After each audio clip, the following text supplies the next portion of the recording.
This is a stimulus update and daily news report, and everything has changed. Nancy Pelosi is not as powerful as she thought. Nancy Pelosi said that she is backing off of that $1 trillion bipartisan infrastructure vote, which is supposed to be scheduled today, Monday, but that is no longer the case because she does not have the votes. According to Jayapal, who has more power than Nancy Pelosi in this situation, saying that Nancy Pelosi does not have the votes in the House because of the Progressive Caucus and because of Jayapal's demands not being met.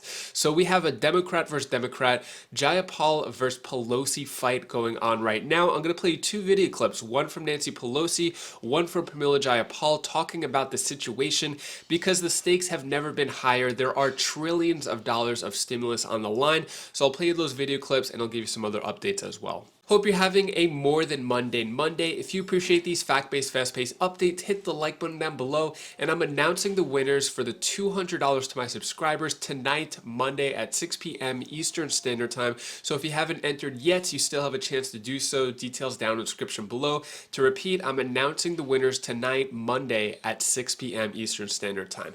All right, let's get into it. So Nancy Pelosi strikes confident tone on infrastructure, says she never brings a bill to floor without the votes, saying that a bill won't be voted on unless she has the votes. Well, that could be a reason why she is not taking the infrastructure bill to vote, which I'll get to in a moment. So Nancy Pelosi says seems self-evident that the reconciliation bill will be less than 3.5 trillion.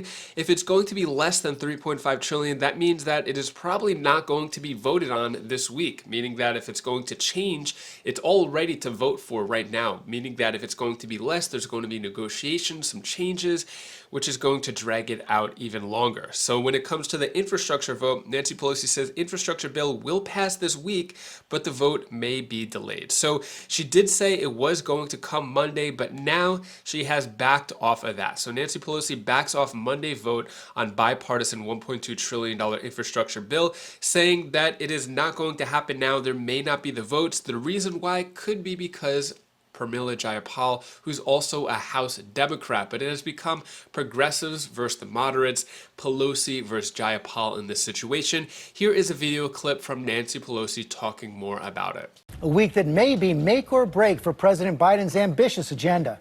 More than $1 trillion for infrastructure investments, another $3 trillion plus to address climate change, child care, education, and more.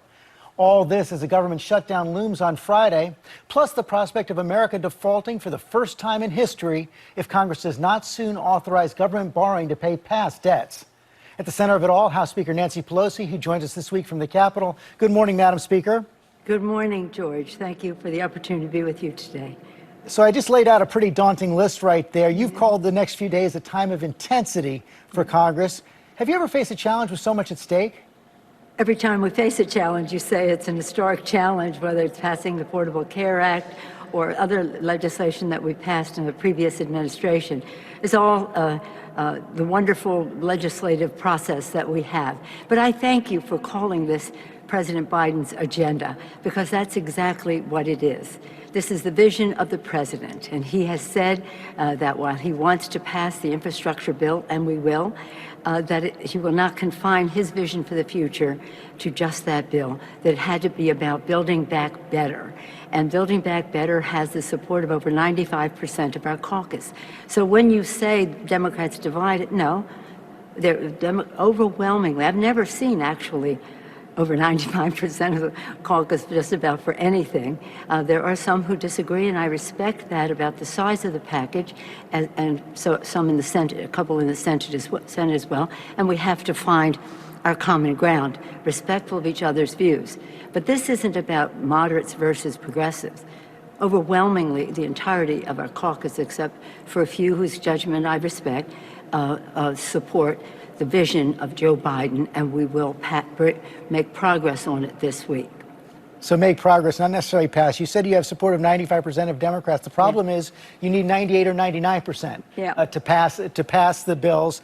And I know you said the infrastructure bill is going to pass, but the leader of the Progressive Caucus in the House, Jayapal, is balking. She said on Friday that voting on this bill tomorrow is an arbitrary date, adding that more than 50 members will vote no if you first don't have agreement on the broader social investment bill.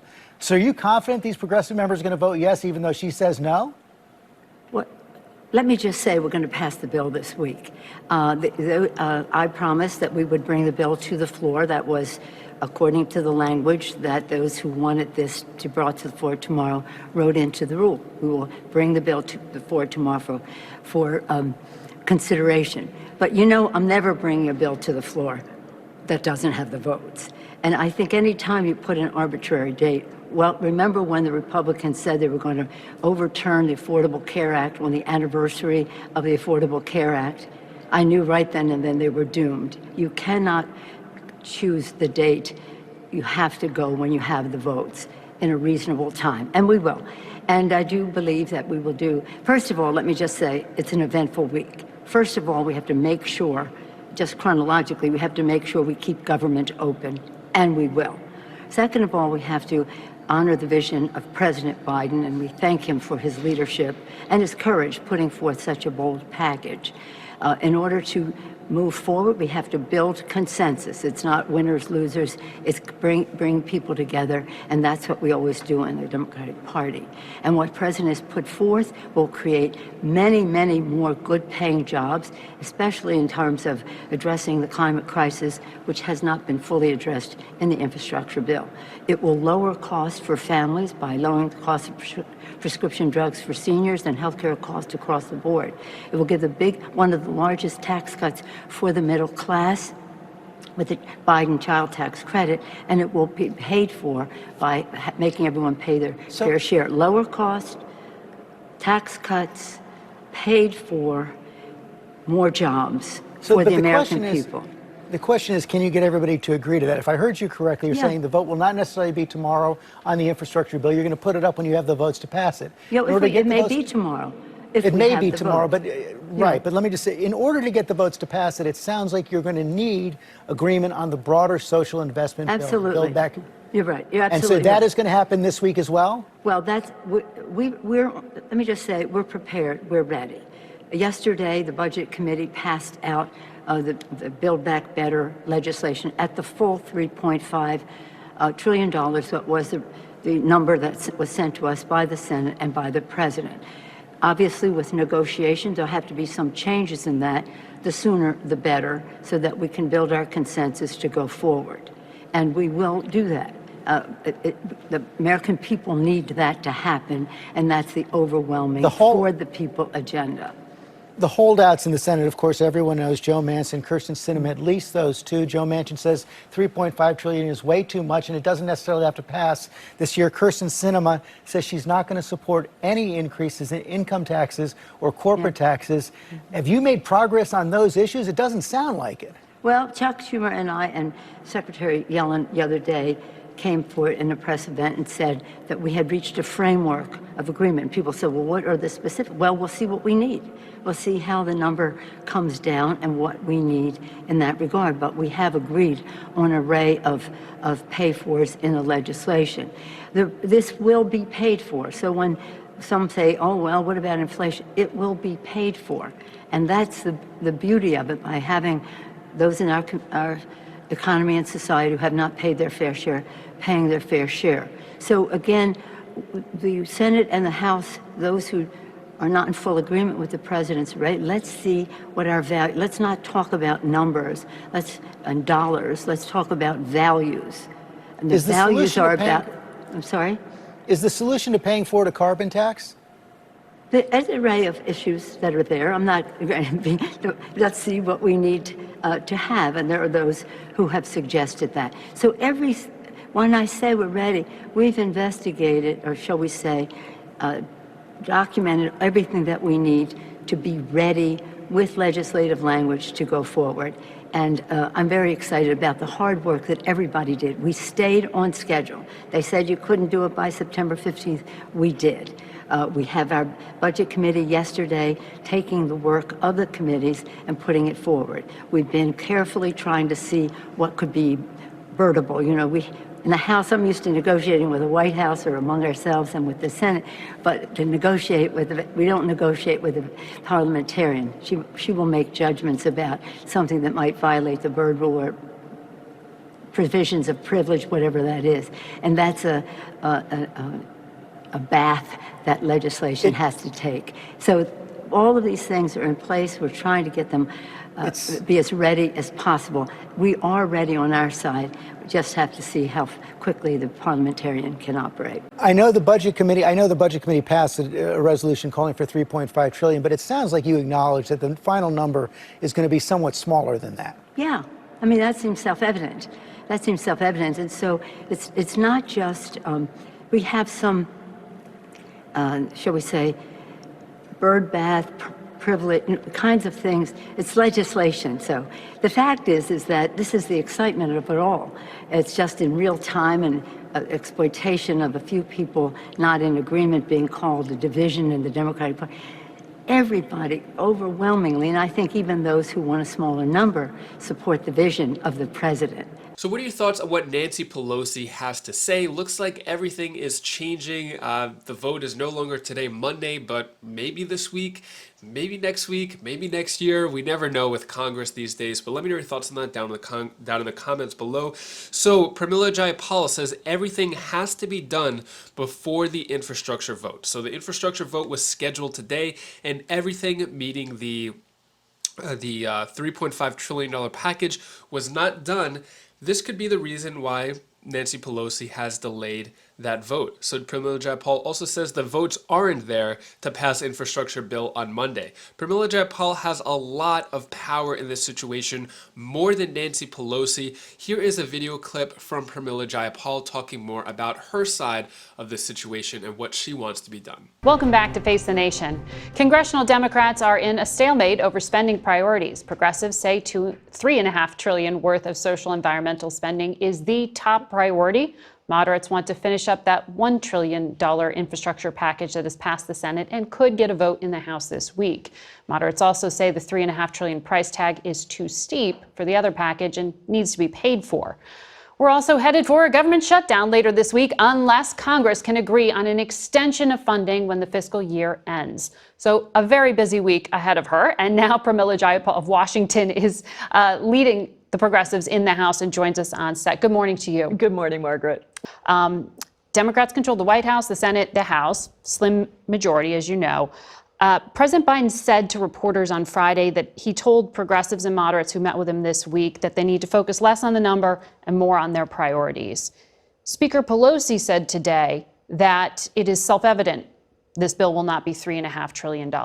Have you agreed to compromise and give up some of your requests? Yeah, you know, what we've said is we are happy to hear what it is that somebody wants to cut.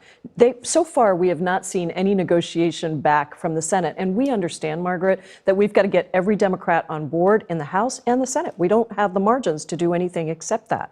So we've put out our vision. And I think the key thing is not the top line number. It's what is it that you actually want to fund? Mm-hmm. Because if you want childcare, if you want paid leave, if you want to take on climate change, if you want to repair housing in this country, if you want to make sure people have health care, there's going to be a price tag that goes with it. So it will be less than $3.5 trillion, as the speaker suggested? Well, let's talk about what people want, and then let's come to the number from that. It's not just a random number. So if somebody wants less than $3.5 trillion, tell us what you want to cut. Do you want to cut the child care?